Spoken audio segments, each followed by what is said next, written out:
महाभारत कथा में आप सभी का स्वागत है।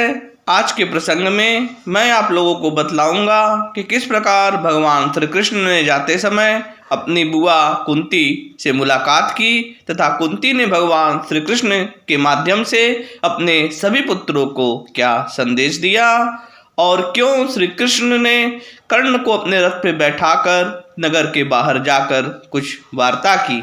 वैशंपायन जी कहते हैं, राजन, भगवान ने कुंती के घर जाकर उनका चरण स्पर्श किया तथा कौरव की सभा में जो कुछ हुआ था वह संक्षेप में सुना दिया। श्री कृष्ण ने कहा, बुआ जी, मैंने और ऋषियों ने तरह तरह की युक्तियों से अनेकों मानने योग्य बातें कही, किंतु दुर्योधन ने किसी पर ध्यान नहीं दिया।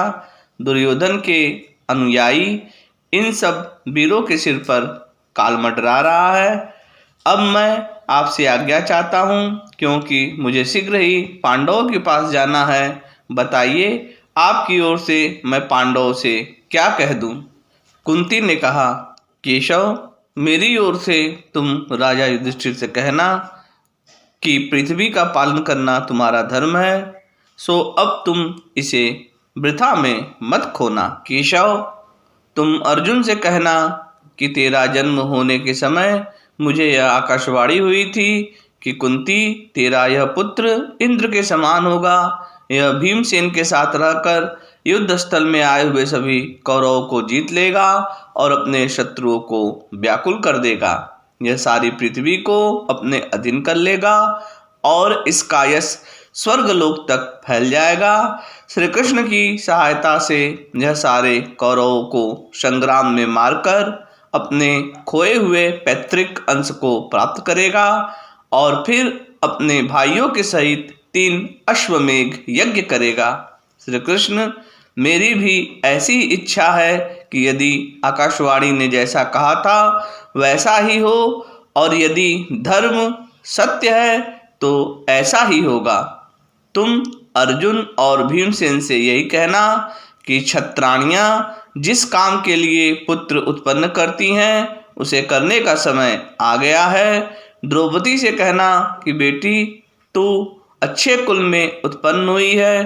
तूने मेरे सभी पुत्रों के साथ धर्मानुसार बर्ताव किया है, यह तेरे योग्य ही है। तथा नकुल और सहदेव से कहना कि तुम अपने प्राणों की भी बाजी लगाकर पराक्रम से प्राप्त हुए भोगों को भोगने की इच्छा करो। श्री कृष्ण, अब तुम जाओ और सदा मेरे पुत्रों की रक्षा करते रहना, तुम्हारा मार्ग निर्विघ्न हो। तब भगवान श्री कृष्ण ने बुआ कुंती को प्रणाम किया और उनकी प्रदक्षिणा करके नगर के बाहर आए।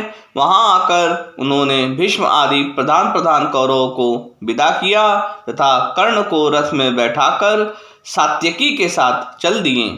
भगवान के जाने पर कौरव लोग आपस में मिलकर उनके विषय में अनेकों अद्भुत और आश्चर्यजनक बातें करने लगे।